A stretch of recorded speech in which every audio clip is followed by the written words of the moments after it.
what did you have for breakfast today? Pancakes. Pancakes? Yeah, banana pancakes with coconut yogurt. Just good old wheat flour? No. We're doing a special F45 diet at our place at the moment. So it is bananas and eggs and cinnamon. And then, that's it in coconut oil. This podcast is brought to you by Neural Media. Are you an entrepreneur or maybe a marketer who wants to grow their business through content production? Maybe you're sick of dealing with agencies or want an outsourced solution that actually fits a budget? Well, Neural Media, our business, can help you with simple and affordable content production, saving you time and money by taking away that pain of producing the content. If you want to learn more, just head to neural.com/media, which is NEURALLE.com/media. Play around with our pricing. Have a look at all the different options that you have. Request or consider requesting a callback from me personally. If you have a friend that runs a business or is a marketer, do send them our way. It will help us keep the lights on and producing more juicy content. Listeners to this show receive a special discount by using the promo code UNCOMMON. If you want to learn yourself as to how to create content, maybe you want to make a podcast or your very own video, just download our free series on how to create a podcast and video at the very bottom of neural.com/media. Welcome to another episode of Uncommon, the podcast that helps you build your knowledge, skills, and mindset through interviews with unique individuals. My name's Jordan Michaelides, and I'm your host. In this episode, I have for you Claire Tonti. Claire is the CEO of Planet Broadcasting, host of Just Make the Thing podcast, and sometimes known as Mrs. Sunday Movies. The Planet Broadcasting business was one of the first true bootstrapped podcast networks in Australia. And early on, Claire was able to scale out the work she was doing for her co-founders, James and Nick, through Mr. Sunday Movies and The Weekly Planet, by bringing on a stable of notable local podcasters such as Will Anderson and Charlie Clausen. The inspiration from American brands like Earwolf is clear, and one of the reasons why I wanted to pick her brain. The Planet Broadcasting team are the locals we definitely look up to, and in my opinion, the indie leaders in this game here in Australia. This is a great episode. We covered many things, including being a wedding singer, how she met Mr. Sunday Movies, her influential father, Planet Broadcasting and its business model, tips for starting a podcast, and deciding when to take the leap into your business. If you enjoy this episode, subscribe on your app or consider leaving us a rating. If you want show notes, as for all episodes, you can just head to neural.com/podcast. That's NEURALLE.com/podcast. But thank you so much for listening, our regulars for coming back, our newbies for giving us a shot. I hope you'll enjoy this conversation with Claire Tonti. Hello. It's funny listening to your podcast and now hearing it through my headphones and just meeting you as well. I don't know if you find that if you've interviewed guests, but like there were times where I interviewed like Tom Ballard and Dr. Carl. That was really strange. Really, really strange. Like you hear them on the radio back in the day and then bang, it's like here on your own device. I don't know. There's something surreal about it. It is very surreal. I find as well it's strange meeting someone that you know so well that has no idea who you are or at least have never met you. So it's that balance of trying to not come off as a crazy person and be like, hey, Tom, it's so nice to meet you. And he's like, hi. Or but not be too standoffish. It's quite a strange thing. It must be weird for them. Like I think about you guys have got Will Anderson and Charlie Clausen. Like I can imagine how many people would just fangirl in front of them all the time because they stand out so, like Will and his haircut. You know, like they just stand out so much. You can see him walk. I've seen him so many times during Comedy Fest just walking over here. Lauren to me the other day was like, oh, I'm pretty sure I was walking behind Will Anderson the whole time, but I was too scared to go up and say hello. Well, he's so tall as He's well, so Will. fucking tall. Yeah, but he's the nicest guy. If you said hello, he'd say hello back. He's awesome. Really cool. Now, I was thinking about icebreaker questions to ask you. Okay. There's two that came up in my mind. Okay. The first one was, what do you miss about being a wedding singer? Oh, gosh, that's clever that you knew I was a wedding singer for a very short amount of time. I love being on stage in front of people and the love, not for me specifically, but watching people in love. But yeah, I definitely miss being on stage. I love that vibe. Yeah, the story I found was through an interview. I can't remember which one, but you were talking about how like some bride got stuck down the aisle, or like her dress, she had an issue with her dress. Oh, yeah. That was in an artist garden up in the Dandenongs. And the mother of the bride kept kind of signaling to me, because they only wanted this very short lyric of a particular song.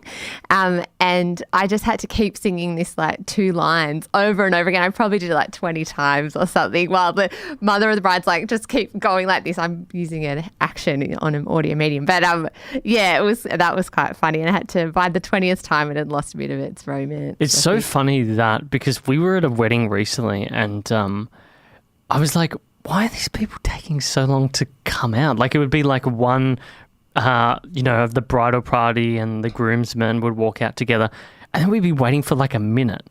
And then like the next, and it's not like they had to walk far. And I realized then like they'd chosen just a really long song. Like it was like 6 minutes. It wasn't anyone singing. It was just, they was playing it on some device of some kind. Yeah. But it was just that now that we're wedding planning, I've just thought about that sort of stuff and how funny it is. Like all these little things that you got to get just right. Because it's like, it's the perfect day. I know, people have put so much thought in. It's funny because I loved our wedding day, like, oh gosh, hands down. And the song we had was The Book of Love by Peter Gabriel, which is just from Scrubs. We used to watch Scrubs a lot. It's gorgeous. It's in the last episode of Scrubs.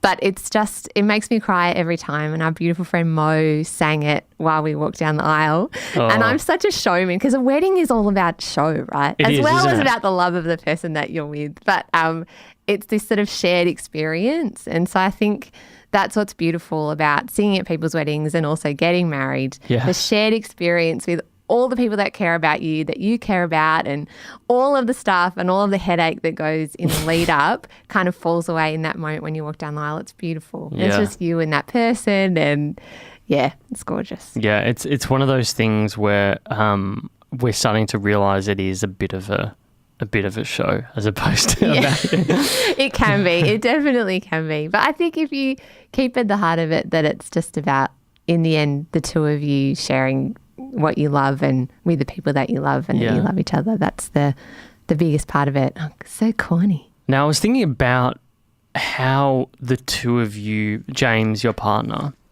how the two of you met, and this sort of rolls into how the business came about. But where did you guys meet? You both primary school teachers. You weren't working at the same school, were you? Gosh, that would be a great story, wouldn't it? No, nothing like that.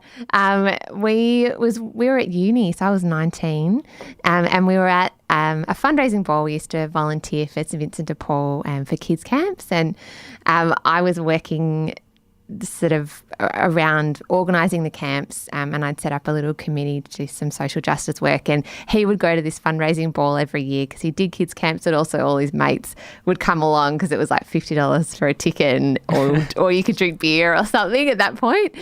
And we just sort of ran into each other there, and yeah, that's how we met. How did he ask you out? Or did you ask him out? Oh, no. So he came over and asked for the beer off my table. It was very smooth. Okay. Yeah, I know, because there was just obviously jugs of beer everywhere. And then he kind of sat down and we had a chat, and we've sort of never stopped chatting since. So It was just really natural. I think about it now, and I think about people who meet in all different situations and now online, and I guess we're really lucky that we just met and clicked and had so much in common. And he's going to love hearing this now because I just found him so funny immediately. We just had a chemistry immediately, and then we were just insufferably head over heels after that for about a year, and it wears off. I remember, with my own partner, the first time she keeps telling me this, the first time we actually met, I was drunk at a party. We were like 17 or I think I was 18 at the time. And I don't remember it at all. But then somehow I got chatting to her and we first got to know each other over MSN. Oh, do you remember I love MSN? Yay. So we were like So chatting on that, and then it was at a party, and like it's the same thing. I thought there was instant chemistry, but little did I know, like 3 months, and she didn't want a bar of like going out on a date, but she wanted to hang out, like, and we got to know each other as sort of friends first, but eventually she was like, yeah, I'll go out on a date with you. It was like, I think I asked her to the formal or something like that. And then after that point, we were dating, and then 11 years later, here we are. Oh, planning a wedding. Planning a wedding. It's very interesting. If you think back to your earlier years and your own childhood, I'm curious as to whether there's any sort of principles or lessons that you hold with you today that was taught indirectly or directly by your parents at all. I had a really interesting, I think they're interesting family and upbringing. My family's very, very Catholic. My dad is a writer and my mum's a doctor. And so... Are they, I'm guessing by your last name, Italian? Yeah, Dad is. Dad was. Yeah, he passed away about 4 years ago. Right. So he's Italian. Mum's not. Mum's Irish. Okay. But they both... had very strong opinions and deeply held beliefs in Catholicism, but also in spirituality and philosophy and medical ethics was my dad's background. And so I grew up with a lot of heated debate and discussion. There were always sort of people ringing the house to interview Dad on particular topics like abortion or euthanasia. He was really strident in never following the crowd, deeply thinking about what you believe in, then backing yourself. And he always thought really differently and out of the box, which when I was a kid meant that I was mortified by everything he did. Like he would turn up to a dinner party in full tuxedo and tails for no reason, just for fun. Or what a character. Yeah, he was. He was a big character and really beloved and respected by people from both sides, left and right of the debate. And he often did a lot of work with politicians. He worked a lot with Canberra. He also worked a lot with the Catholic Church in trying to unpack their, ethical guidelines around bioethical issues. But he also dealt with a lot of illness. So I grew up with a dad who, before I was born, when he was about 21, 22, he was diagnosed with kidney failure.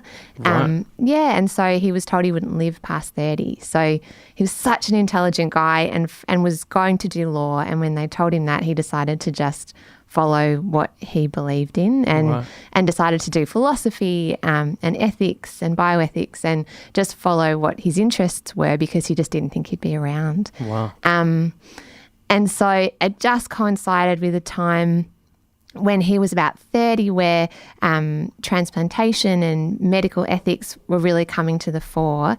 And there are a lot of things, particularly in the 80s, around ethics and guidelines for hospitals about, when brain death occurred and setting, guidelines around what doctors will or won't do from an ethical standpoint, particularly around abortion and euthanasia and all those big life questions.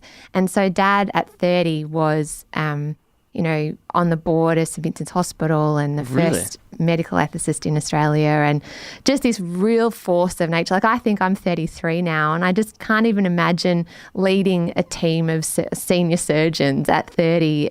But he was such a force of nature, I guess. His sheer will. Like, he lived to be 56 without a transplant. He never had one.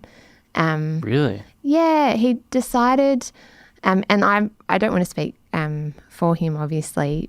There's lots of reasons why. One of them was he was concerned at the time about the procedure and the way that people diagnose brain death at the time. So he decided, plus for medical reasons for himself as well, he decided not to have a transplant. So he lived with dialysis for the best part of 30 years. So wow, 30 years with dialysis. Yeah, about that.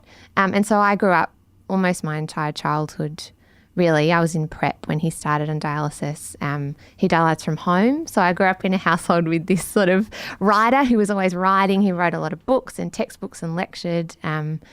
We sort of had TV cameras over at the house a lot, and people either loved my dad or really disagreed with him. And so there was like times where I'd be in the supermarket and a lady would come up and be like, "You're the man that always says no." And he would be like, "Well, there's two sides to every story." He was very thoughtful and measured in lots of ways. But anyway, he always stood for really deeply thinking about your life and what it is that you want.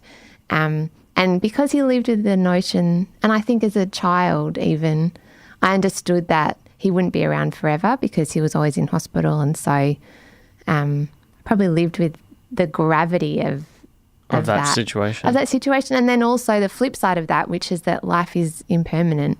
So if there's stuff you want to do, bloody do it. I can see how much of that would have, just even the little things, like how he thinks open and creatively, how he is extroverted, like that, the fact that he could think out loud with those ideas, he'd have to be if he's in those positions.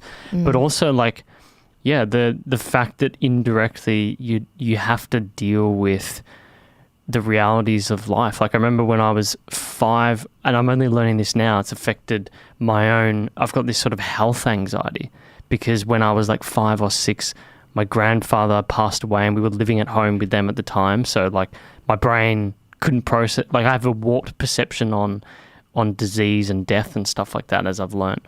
And then 3 months later, it's like bang, grandma has to have open heart surgery. So like it's fascinating. If that affects me, then I can only imagine you've got this sense of understanding of the importance of life, I guess. Like it'd be quite profound, which is very, very interesting. I guess so. I'd say, it may not, like you may not think about it on a day-to-day basis, but you could see how you'd have that better understanding. Like some people just sort of carry on through life and they're not really touched by anything. Do you know what I mean? Yeah, I totally agree. And I think I'm not wired that way, probably genetically as well as the way I was brought up. And sometimes it's exhausting because you are constantly overthinking your choices and your impact on others and your impact on the world, and are you doing enough and being enough?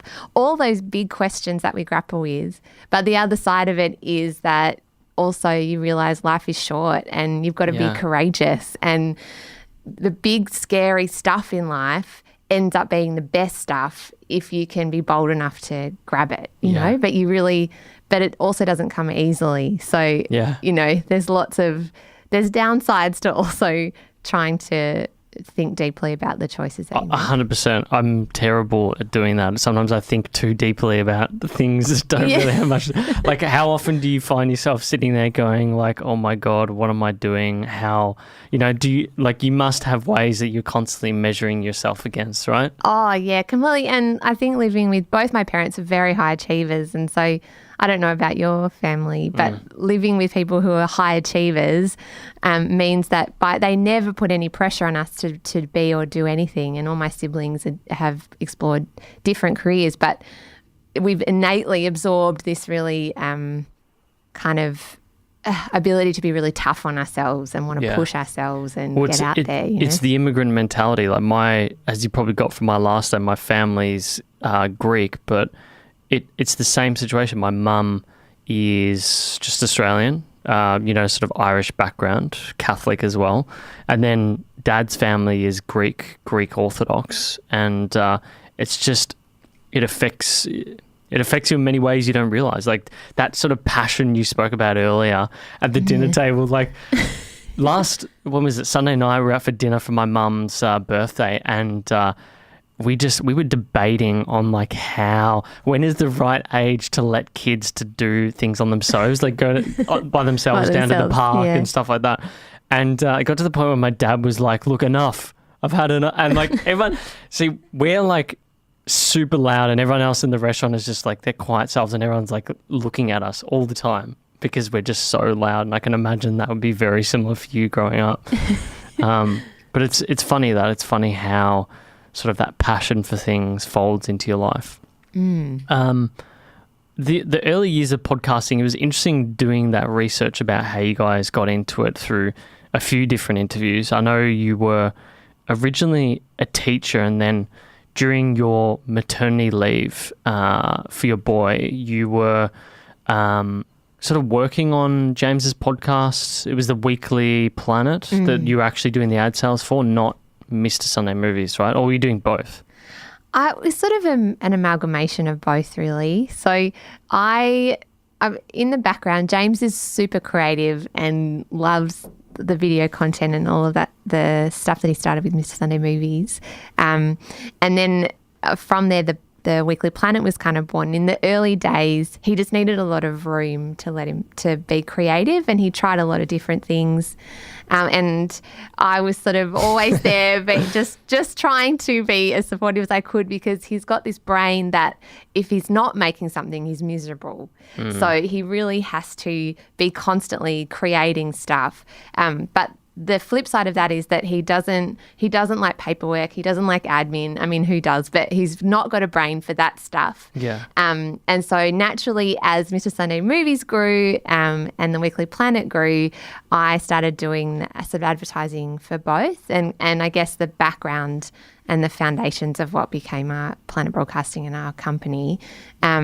So he does the creative and focuses on that, and then I do that kind of nuts and bolts. Like I remember back for years, James never told anybody what he did at all. Like it was a real secret even from his family, and so I would have to often make excuses and be like, he's playing video games a lot. Why did he keep it such a secret?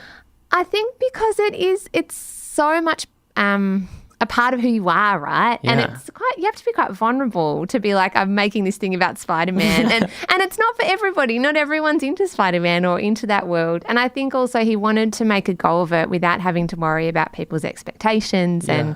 And so like I remember we went on a trip to Bali. We were living in an Indigenous community for a while, teaching up there.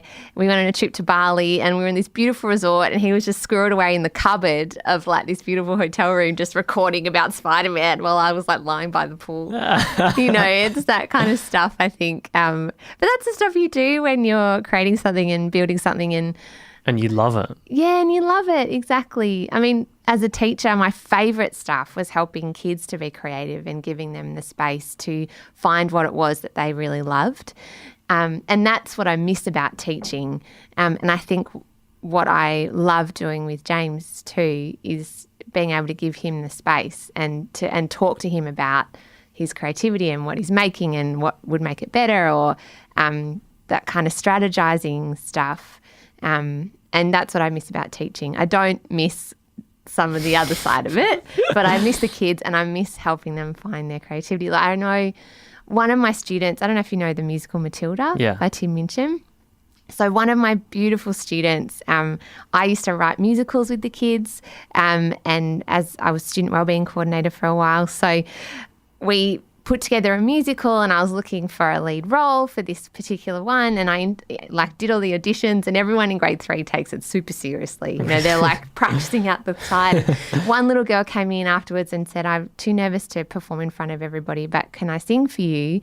And so she sang, and she was just so brilliant, but super nervous and wouldn't even look me in the eye and was really shaky. And so I went to her teacher afterwards and said, I think this little girl's right for the role, but I'm just not sure if she can hack it. I don't know if she's going to be too nervous. And her beautiful teacher knew her so well and was like, she's born to do it. Don't you worry. She will pull it out of the park.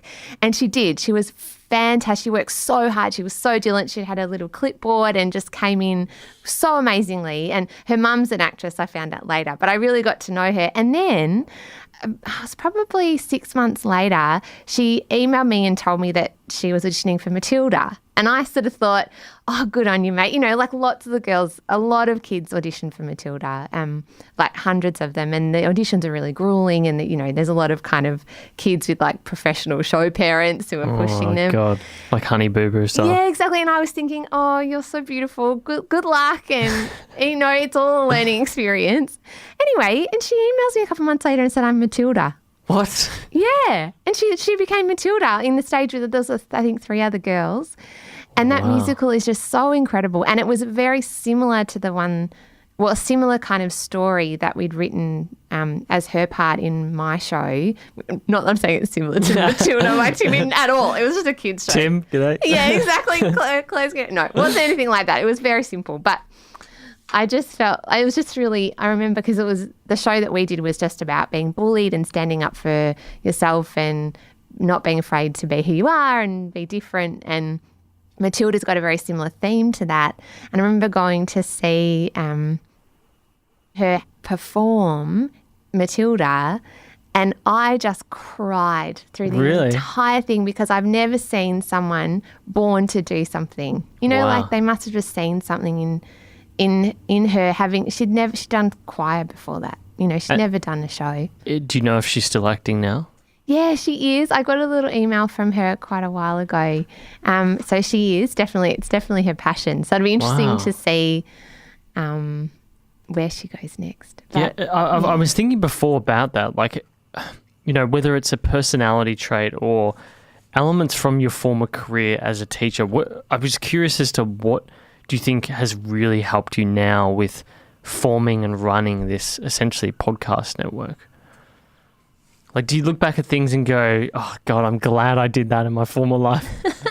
Oh, look, I don't think anything is wasted. I mean, that's for sure. And I think sometimes teaching has definitely helped me in working the way that I do now, I think, for sure. And just even working with people, but also understanding how to listen to people and how to, I guess, organise teams and from a tech perspective. Teachers are some of the most gifted with tech ever because they have to be at the forefront. So a lot of what I did in teaching kind of educated me around, I don't know, Google Apps and you know, interactive whiteboards and all of those things. And so and even building websites, all of that stuff. So being able to multitask, I think, has really helped me. But obviously Planet Broadcasting is still on a journey, so we'll see how it goes. I hate that word journey, but I can't think of anything else. Yeah, so, it's one of those things. It's, like how else can you phrase it? Yeah, correct. Exactly. So with Planet Broadcasting, I guess the interesting part was that you were speaking about before, that you basically were selling ads because you guys didn't think mid-roll could really do it as well, I think is what you were saying, which makes sense. I mean, it just makes so much sense to sell your own ads from an economics point of view, from a targeting point of view. It's just like you're more, I don't know, like you feel what the audience needs, if that makes sense. If you're going to do ads, you may as well do something that they like. I was curious, and we were speaking before downstairs about, you know, the similarities in how Lauren and I have started out, and although you guys focus on sort of the ad direction, we went in the creative direction. But the biggest thing for us right now is like when to go full time, you know? And I think you said for 4 to 5 years, you guys were sort of battling with that question and like incrementally chipping away at it. So how did you do that? Like, did you have goals for, we're going to make this amount of money, or like what was it that you sort of checked off each time? Yeah, it's funny because James and I are not very methodical or planned. So shocking. I mean, we are in some ways, but it all just kind of happens in a big hot mess and somehow works out. I think, we do plan and strategize, but I guess for us it was that we were starting to earn an income, really. And then James started, I was still working full-time teaching, and James kind of took a day off and was 4 days one day, and then 3 days, 2 days. And then really the catalyst was when my son was born for me. I was on maternity leave and I could have made the choice. I didn't really know. Once you have kids, it's a bit of an adventure in itself. So you just don't know what little person is going to turn up in your world and then how you're going to feel as a parent on the other side of it. But really it was that we were earning enough revenue that then we felt really comfortable in being able to pay our mortgage and do all the things that we needed to do. And because I was naturally already on maternity leave, I just never went back. Yeah. But James left at the same time. Right. So it was when we felt like we could cover our teaching wages quite comfortably and felt solid in our idea. So that's the key thing, that comfortableness in covering that, because I thought about, what if we just sort of, pared back what we save each month, or like pared back this to sort of really refine the budget so we can do it sooner rather than because I feel like, I don't know about you, did you feel that when he went full time, or when you guys sort of really went into this, that the projection was quite exponential? Your ability to do more obviously increased dramatically. Because it's not, everyone's business is different. So in a weird way for us, James was working much less, and we were able to relax because he had been working for like 4 years, 8-hour days in teaching, 8-hour days at home. So that's like 16-hour days every day, including weekends. There just you go. See, smashing Lauren, it. We're not doing too bad. No, that's what I mean. Exactly. It's got to be workable and sustainable. I mean, for him also it was a love. Like, he is doing something he absolutely loves and adores doing, and he would do it if he wasn't being paid. He just loves what he creates and making. It's just not always joy, but definitely something that's a part of him. And so I think, you have to figure out what's right for you, because then there are other companies who say, jump in. Just go for it. Just go for it, because you need the space and time to be able to concentrate on it. And, it really depends what's right for you guys. What was the most trying time? Like, can you remember a few moments that really tested you guys? Oh, good. How long have you got, Jordan? How long have you got? Gosh, there's been lots over the time. I would say just when my son was born, and then during that time but even before that, because he was working so much, and the year that we got married, my dad died. So that was really, and I was working a lot and teaching a lot and trying to keep everything afloat all at once, and so was he. So he'd be sleeping under his desk during lunch times, and then up until 1 a.m. and then up teaching again. And then I was sort of grappling with my dad being in hospital for a couple of months, and then even though he'd been sick for a really long time, it was still a real shock for our family and a shock for his colleagues and everybody. So sort of dealing and grappling with that grief, while also... All at the same time. Yeah, all at the same time, while still working on the company. That was full on. So that was one time. I think the other point for us was when we started Planet Broadcasting, which was, I think, 2 and a bit years ago, something like that. That year, just being a parent and looking after our little boy, as well as running the company, like having a baby, as parents will tell you, is enough. Just a newborn is enough. So that's not sleeping. So, I was because I was up anyway, I would be working during the night and feeding my son at all hours of the night while finding advertising and making up this company that didn't exist before, that I'd never worked in, didn't understand advertising, had never worked in that space before, was just kind of doing whatever I could to find advertising for the Weekly Planet, because we'd been with Midroll and it just hadn't worked for us. And saying that, look, I think the podcast landscape is very, very different now from where it was. But because we're this sort of strange, unique beast in that we have YouTube and podcasts, but also our audience is split between Australia and the States and the UK and Europe, it makes it quite difficult if you're a US-based podcast advertising company, or if you're a UK-based, or Australia. So we're still trying to figure all of that out. I think your question though was what was tough. I think the other tough time was when I fell on my face last year. Yeah, well, that's what I was. The other sort of icebreaker is, what happened to your two front teeth? Because I saw you tweet about it, and it sounded horrible. Like, it sounded like you had a recent photo where they sort of had to do something and it was maybe a bit swollen, because they really get in there when you go to the dentist sometimes. Oh, wow. Yeah, it's been a thing, because I had never, Elizabeth Gilbert talks about once you start something and you're on a bit of an adventure, be prepared, because the universe throws at you some serious shit. Am I allowed to swear? Yeah, you can swear. Okay, good. And that, I believe, has been completely true. So the year that we started Planet Broadcasting, I'd never done anything of my own creatively or set it up that way. I was always a support crew. And so Planet Broadcasting kind of started as a team effort and a partnership, expanding the advertising that I was doing already for Mr. Sunday Movies in the Weekly Planet to other shows. And so that year was huge for me. I went to a podcast conference in Copenhagen and did a speech, and went to the ABC and did their Ozpod conference. And so big things are happening. We bought a house at the same time. And so the weekend that I'd gone to Ozpod, done this sort of, I was on the first panel of the day. I flew back. James was in LA doing Screen Junkies, which is like a big YouTube channel in LA. He'd never been to America before. Everything felt like it was taking off and we were so excited. And then we bought the house on the weekend.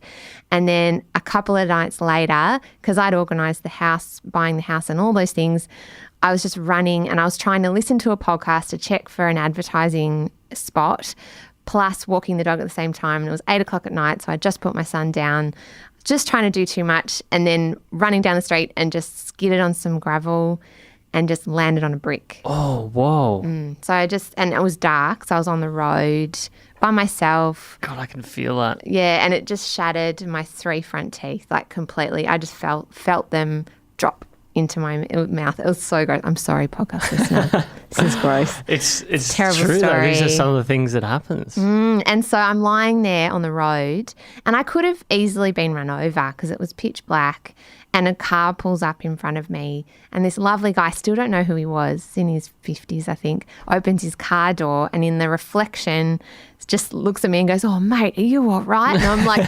and all my teeth and blood and all this stuff fall out, and I'm hysterical. And so that was a really sort of really difficult kind of time. I had to call James, and I've got a podcast still blaring, trying to figure out how to call him, and he had to come find me. And it's been over a year and a half now, so I've still got dentures at the moment. Because in the end, normally when people do their teeth like that, they just rebuild the teeth on the existing roots and it's fine. It's not a big deal. Yeah. But for me, because I don't do things for halves, I really smashed them. And so they ended up, after 3 root canals, having to pull the 3 teeth out completely and then take out bone from my jaw and put in 2 metal bolts. My mum's had this. Oh, She's really? lost one of it. She Implants? lost one tooth, I think, as one of the canines. Canines? Yeah. Your It's so poor cool, though. I love mum. it when she pulls it out.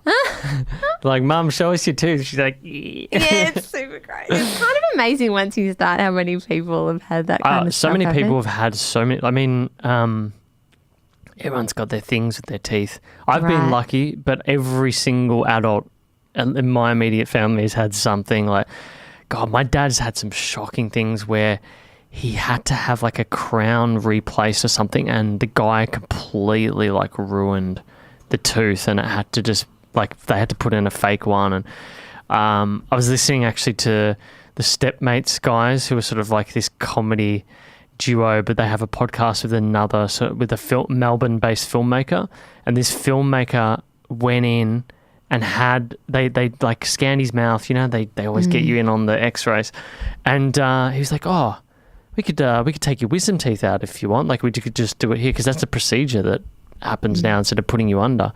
And it turns out they were actually impacted. They got the X-ray wrong, and they like had to cut through when they cut through the gum, he realized, and then they cut the tooth in half, and then it wouldn't come out, and they had to cut that in half, so it was in like just down to the roots, and he was like, you know, foot on the chest type stuff, like ripping it out. And he's like, I'm listening to this on this podcast, I'm like, because I've had heaps of teeth stuff. I've had a 3rd adult tooth. So this, I think the one on the left turned the complete opposite way around. So I had to have that out when I was 11, and had braces at 12. And then I was 11, 12 for a year. And then I had an underbite. I used to have a really bad underbite by like almost a centimetre. So they had to break my jaw, put it back, and then I had braces for 2 years. Yeah. Or 2 years before that, sorry.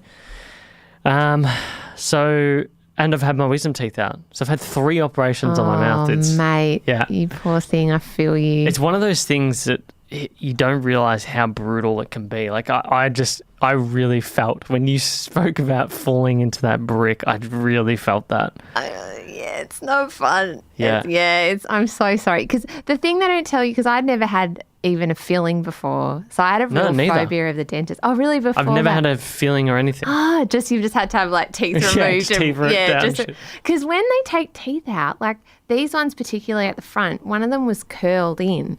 So then when they pull it out, it's the cracking sound and the whole... Yeah, the cracking. Like you feel like your whole face is going to cave in when they get in there. I can feel it now. Yeah, it's no good. Yeah, because it's really in there. Like the gums are really quite amazing, aren't they? They are. So I'm actually getting my 3 teeth, because I've got dentures in at the moment. But on Tuesday, I'm finally getting my actual teeth put in. Woohoo. I know. That's awesome. It's very cool. Breaking news. It's really exciting. You're going to be posting that on Instagram, aren't you? Yeah, I totally will. Oh my gosh. Yeah, I will. Sure. Now, part of all this is obviously Planet Broadcasting. This is sort of the baby now that allowed you to break those front teeth. Yeah, I've got an idea as to what it is. The audience may not fully understand. I'm curious as to, in your own words, what is Planet Broadcasting? Oh, look, it's evolving. In essence, I guess it's a media company. Okay. So we make YouTube videos and podcasts, particularly Mr. Sunday Movies YouTube channel, which has almost 1 million subscribers now, 900 and something thousand. Yeah. Yeah, James will kill me that I don't know the exact figure. I'm sorry. I use his Marvel reviews as to whether I'm going to go see the movie or not, whether it's worth it. Just because I read some of the comic books as a kid and I'm like, have they ruined it too much? Do I want to see it? Blah, blah, blah. And he's a pretty good gauge, I think, because he's not super nerdy in that. Well, he is a nerd, but he's not super niche about it. So I think he's got a pretty balanced view, I reckon. Well, he's not doing like art house stuff. Like some of the reviews you see on this stuff is like, it's okay. It's just a movie. Yeah, exactly. James kind of loves that whole idea of just you love what you love. Yeah. You know, you like what you like and it's cool. Yeah. So we make YouTube videos and podcasts and we also have an advertising component of what we do. The initial idea was that Planet Broadcasting was about connecting people and connecting the world in different ways because we have listeners all over the world. So we wanted to do 3 things. We wanted to share with our audience really interesting, creative comedians and writers and content. We also wanted to connect those podcasts or those videos with advertisers who understand the media landscape and want to do something slightly different and work in the digital space like that. And then the third part was that we wanted to make the world a bit of a better place and fundraise. So every year we do a fundraising campaign and to date we've raised over $150,000 for different charities. Wow. So that was, you did one for UNICEF for the Syrian war, you did one for Movember and there's another one there, obviously. Yeah, so we did, Movember was for men's suicide and mental health. So we wanted to, at every step of the way, we've been really careful in thinking about our audience and who they are and we really love them, which sounds corny, but it's true because they allow us to do what we do. And we just have the most incredible listeners, like people who are creative and they write and they... Fan art. Oh my God, the fan art for the show is It's amazing. If you go on Reddit, it's unreal. It's so amazing. And we've just been so lucky. We've met some of the most beautiful people and really caring and kind. And we have a Facebook group now called Planet Broadcasting Great Mates that's got about 12,000 people in there. And just the stories of people sharing things, or we did a Vans Marvel campaign and there was a girl who was feeling really down who couldn't get the shoes shipped to her where she was living. And so one of the other great mates who'd never met her before sent her a box of shoes, you know, or someone breaks up with their girlfriend, they all jump on and just really care about each other. And so for us, that is the most important thing, that we want to look after our audience. And so we try as best we can when we do advertising, because that's the predominant bulk of our revenue, that we choose brands that we believe in, that we think will be beneficial in some way to our audience if they need a T-shirt or if they need shavers or whatever it is. And nothing's perfect, but that's kind of the premise from where we start from is always, is it good for us, but is it also something that would be good for our audience? It was interesting to me, you know, when you guys started out, you've basically got two options, right? You go the network route or you do creative. I know brands like Gimlet do both, but they're also like a venture-funded brand and they've got all this money to play around with, which correct. a lot of Australian businesses don't have. And so I was curious as to why did you decide to go that route as opposed to the creative side? Was it just simply because Mr. Sunday Movies, The Weekly Planet, these were decently sized audiences and this is what you could really get better at? Was it just that? Well, I think part of it was that James and I, and James particularly, loves creative stuff, but he doesn't want to be the head of a creative team. He doesn't want to have 10, 20, 30 people underneath him. We work with beautiful editors and really funny guys who live, like one of our guys, Raw Collings, who's awesome and works for us and does editing, lives in, Wales. And we've got lots of other guys who do great stuff, but it's always in pieces for Mr. Sunday Movies or The Weekly Planet. So I, at that point when we started Planet Broadcasting, had never made anything for myself in that way. And I didn't think that I had the skills to be able to do that. I just didn't, I think also I was too scared. Like I just thought, we did at the beginning think that we could also do some branded content, and I ventured into that space. But I also found that if I'm going to make something, neither of us want to make things that aren't about things that we're interested in in the end. I can see that. I can see how, like James in particular, he would get very, very focused on his thing. And if you it's sort of like if I was to come up to Lauren and sort of start mixing around her pencils if she was like sketching something, she'd go absolutely ballistic. Yeah. And I can understand that because when you're a very open and creative person, you just want to do it the best that you possibly can. Yeah, exactly. And you have a vision and a way of doing it. And I think for us also, it's freedom too. We really have learned over time that what we value is the ability to change and adapt and have freedom to do what we want. We didn't grow, and James didn't start Mr. Sunday Movies to then end up in an office job. Like his nightmare is the film office space. Like that's his nightmare. And so... That's so funny. Yeah. And so look, at the beginning of Planet Broadcasting, I'd already been finding advertising for The Weekly Planet and I'd been really successful at it.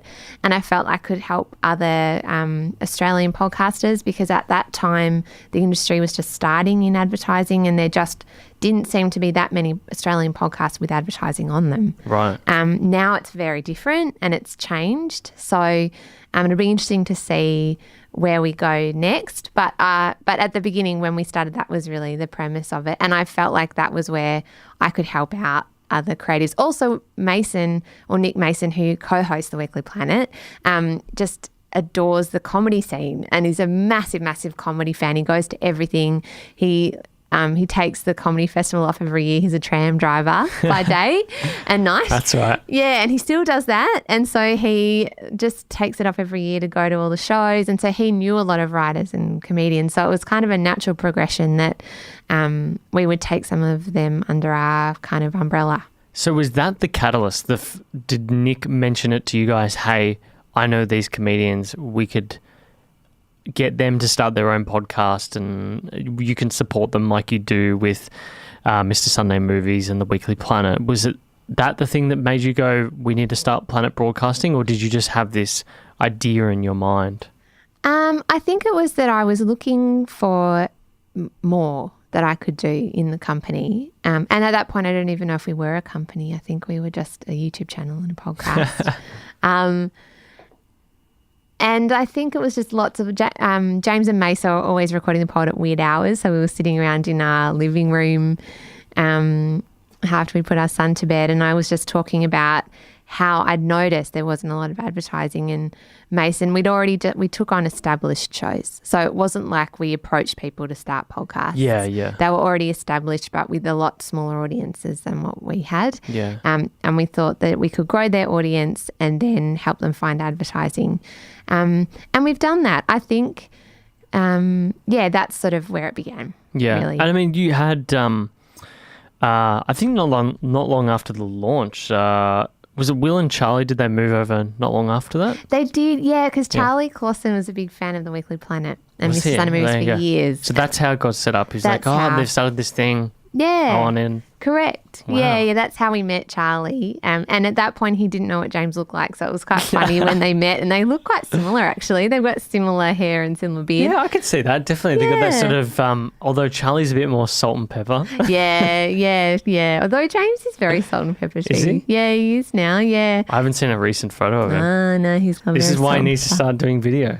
Correct. Well, yeah, you wait till this year. So, yeah, I think, I don't know where I have a sneaky suspicion that we might be leaning more towards creative in the next few years rather than advertising. Yeah. Well, I was intrigued by that, like that whole model, like in the last month I already knew about the Ringer, Earwolf and Gimlet, but I've never really dived deep into how they operate. The Ringer's an interesting one because it's sort of like a podcast / entertainment network, but it's really focused on just like a sports stars, like culinary leaders and stuff like things that are really, really specific. Whereas Earwolf is sort of like comedians mainly, I think, or comedy based stuff. And then Gimlet is all really focused on narrative based podcasts.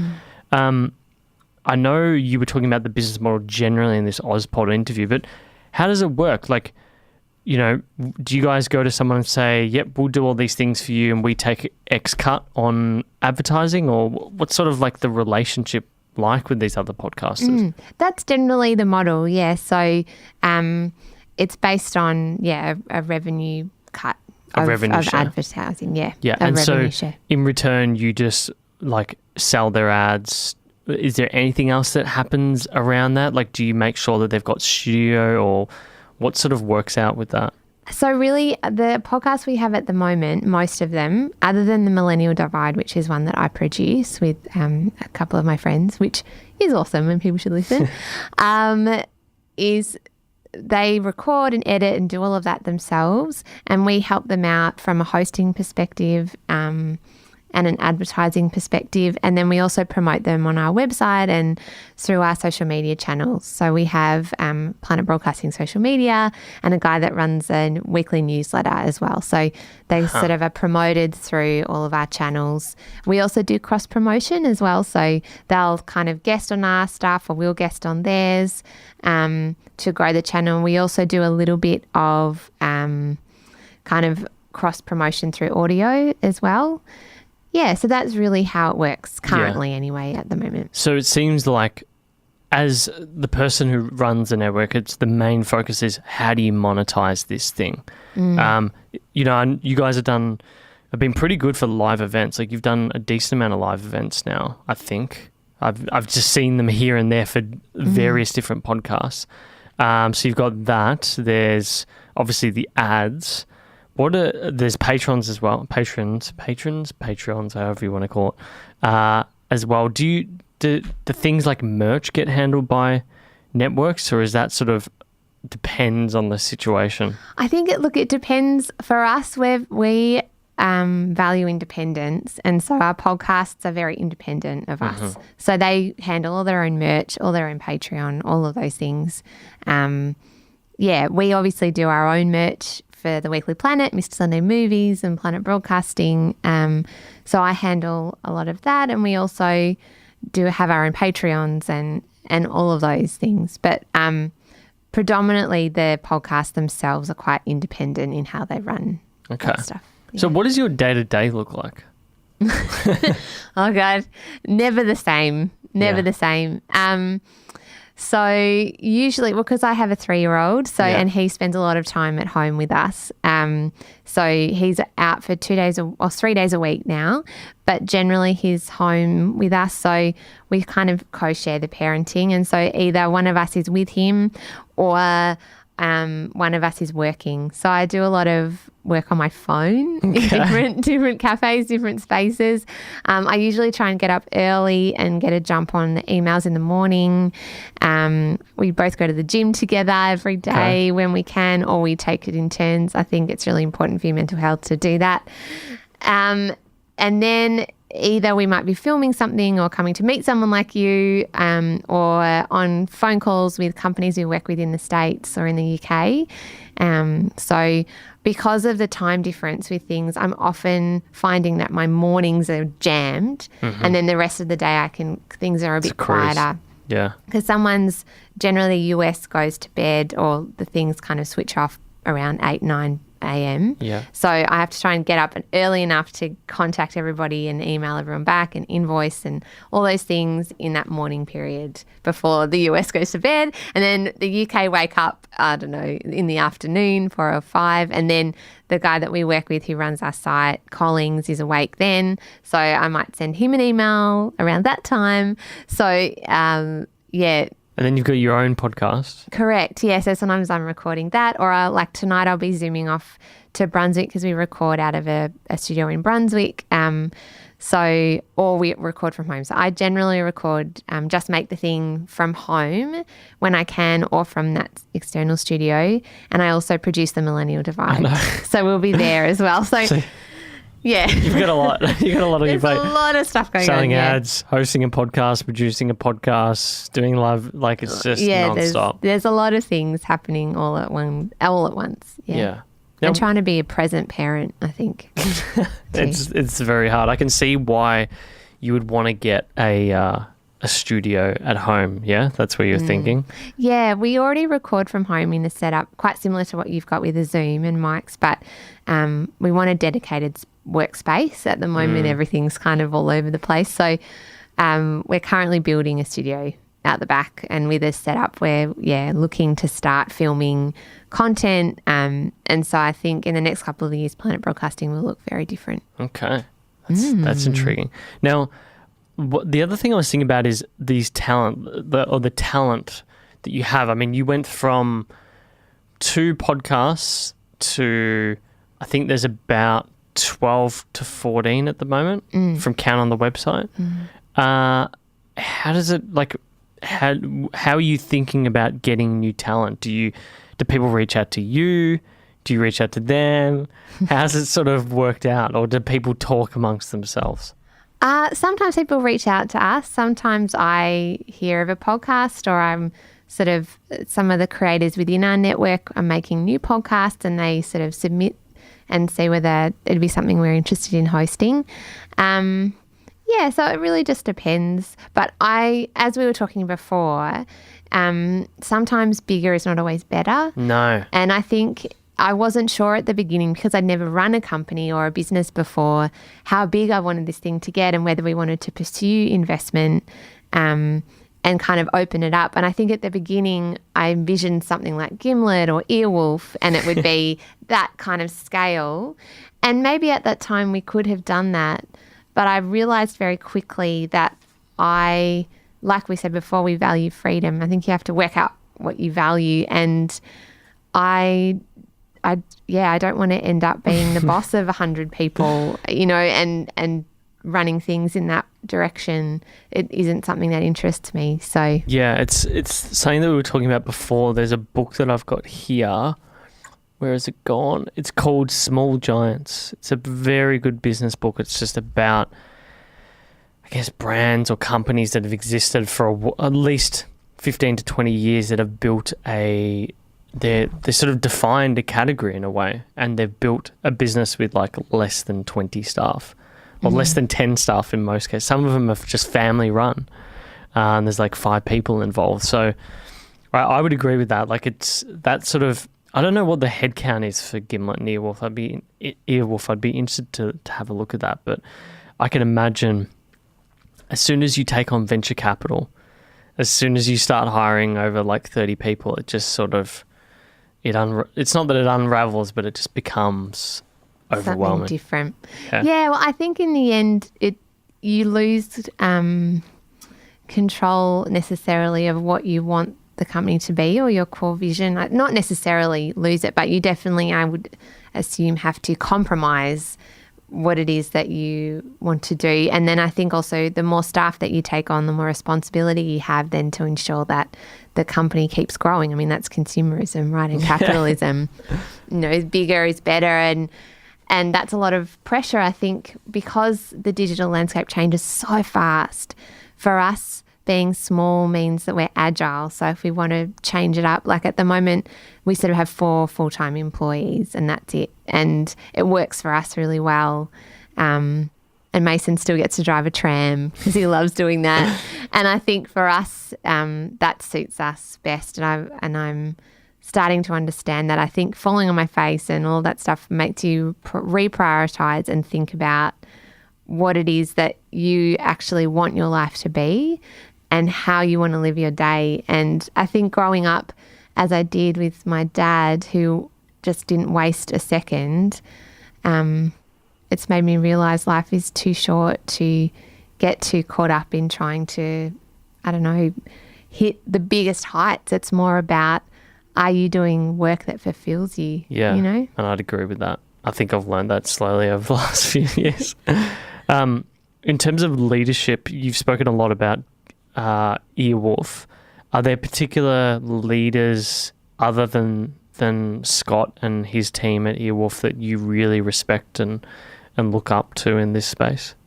Oh, look, I think what Mamma Mia has built with their podcast network, I really admire. I think for a lot of reasons, Mia Friedman has created a company that's obviously, with her husband Jason, going really well. I mean, obviously there are always decisions within companies that I wouldn't make myself, or there's, and people have criticisms, but I think I admire her work. I also love what the ABC are doing with some of their podcasts. There's Monique Bowley, who's a podcast producer. I really admire her work. She was with the Mamma Mia Podcast Network and is now with ABC. And the Pineapple Project, which is a podcast that she's created with a comedian, Claire. Now I've forgotten her last name, but she just makes some brilliant, really funny stuff. And I also love This American Life. The title of my podcast, Just Make the Thing, comes from Ira Glass, and I am so in awe of what they make over at public radio, particularly in the States.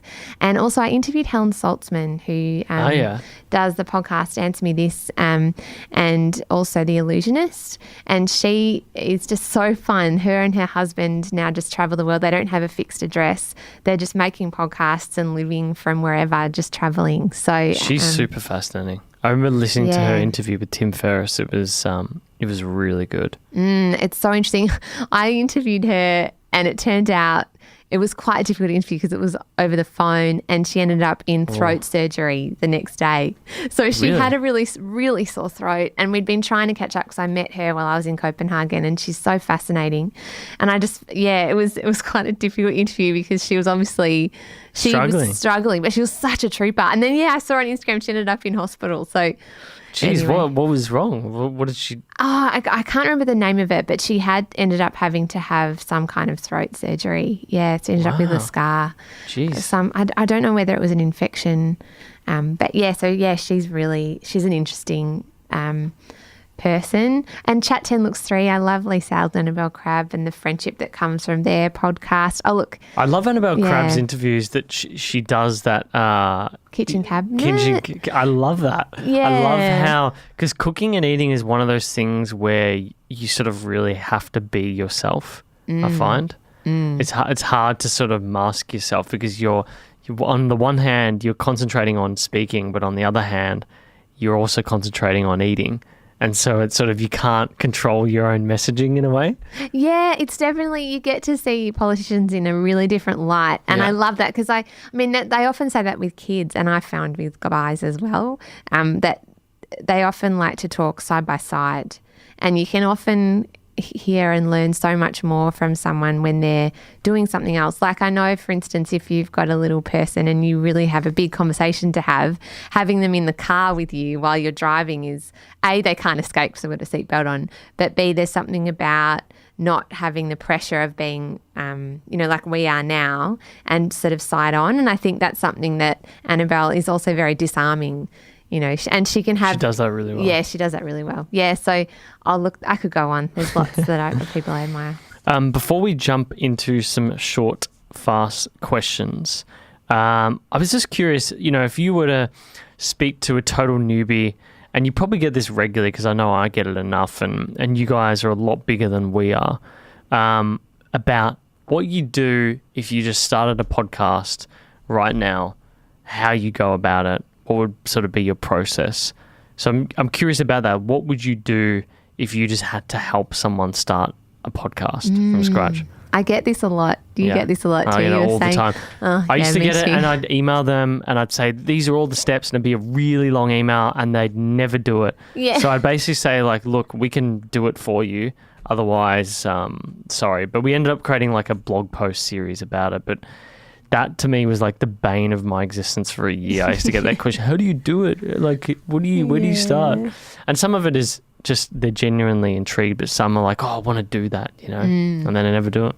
No, well, I know, because it's a lot more work, because you kind of think, oh, it's audio. You can just talk, and then it's easy. Yeah. It's so much easier than filming something, and, you know, there mustn't be much editing. And look, to be honest, a lot of shows, like The Weekly Planet, is not overly edited. Yeah. And you can have kind of a lot of different formats in podcasting. It's kind of what I love about it.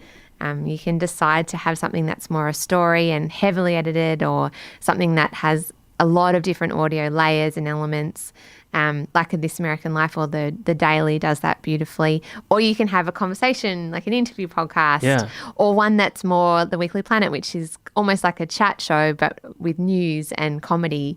So I guess what was the question? You're asking me if someone was to start a podcast, where would they start? Yeah, but by the way, how often do you have that in an interview where you're like, what the fuck am I saying? Like, where am I going with it? I get that way too often. But, oh my God, yeah. So what would you do, like, if you had to start one from scratch? What are the things you'd check off your list? The first thing I'd think about is to nail down the concept. Yeah. So nail down what it is that's feasible as well. And sometimes I say to people, maybe it's better to do a 6-part series than it is to launch into doing weekly episodes. Get some pod fade. Correct. I think also, and look, Just Make the Thing for me was an experiment, because I'd never made something on my own before. So I just wanted to explore whether I could. Okay. And it was a way of talking that through. And so if I was, and I've done over 60 episodes now, so I'd love to go back to the beginning and start again. But so if I was to start again, it would be nailing that concept, trying to really nail down what it is that you know about and love. What can you fit within your life? Because I think sometimes people bite off more than they can chew. You know? Yeah, that's a big one. Often people are an expert in something they don't even realise they are. Or the other thing is, if you want to do a chat show, think really deeply about who to do it with and find a partner in crime. Co-hosts are such a good idea. Such a good idea. Like, we've noticed that, because I love, there's a YouTube channel called Charisma on Command. It's sort of a channel about analysing persuasion. And they were analysing, why did Joe Rogan become such a big podcast? And one of the key elements was he always brought a friend along in a lot of different important interviews, because that person sort of became like a temporary co-host.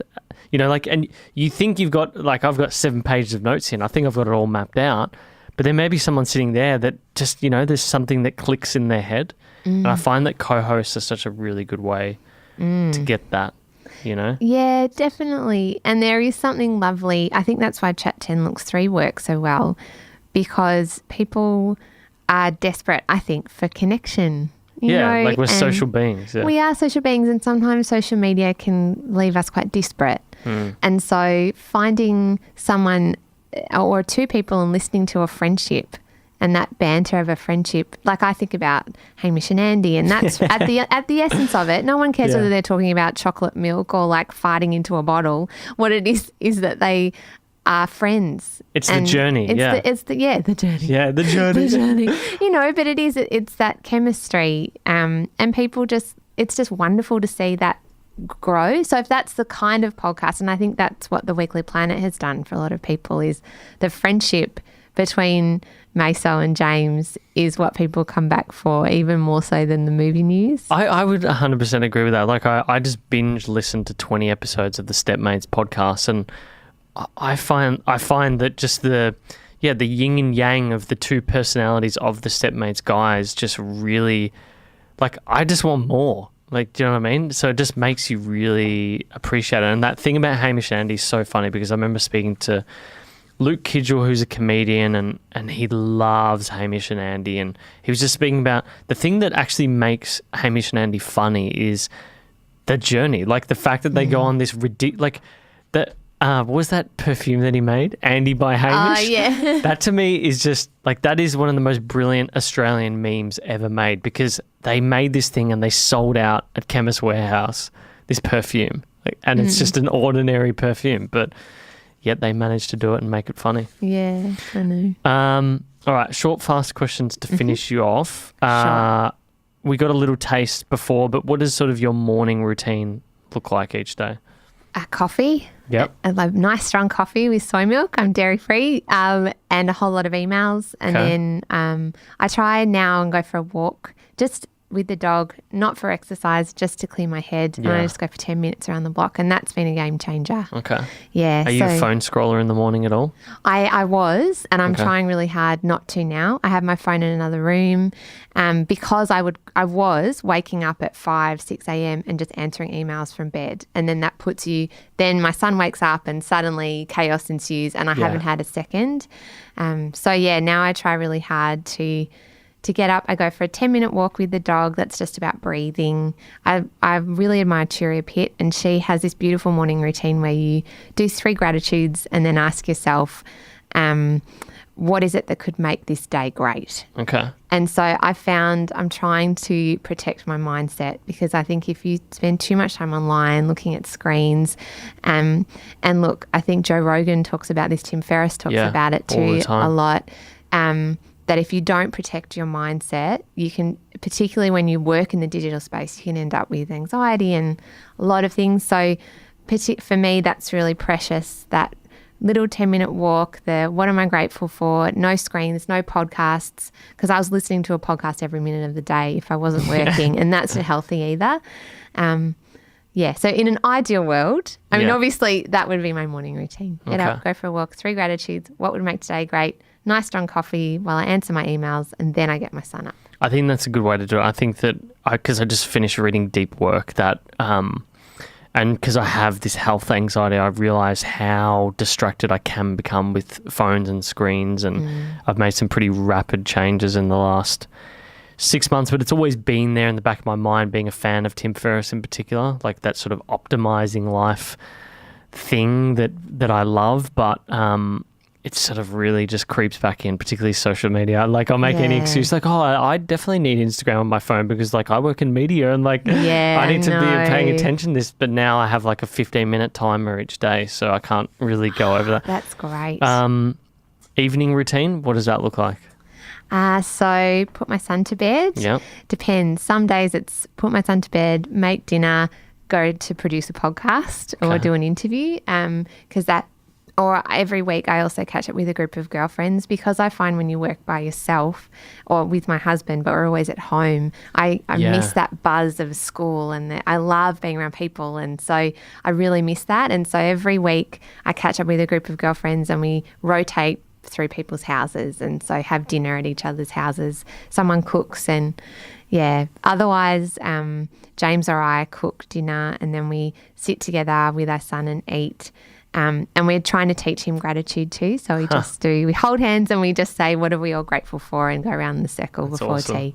So, and music's a big thing for me. We usually have a record and we've got a record player, and there's something wonderful about holding a record, rather than just having Spotify, which we use too, having actual records. So James and I buy each other records now as gifts for birthdays and Christmas. Do you not allow the listening of podcasts at night?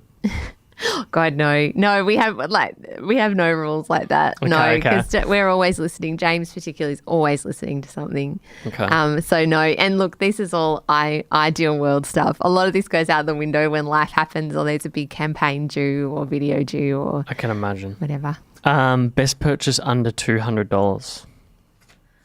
Oh, best purchase under $200. That's something that's impacted you quite a lot.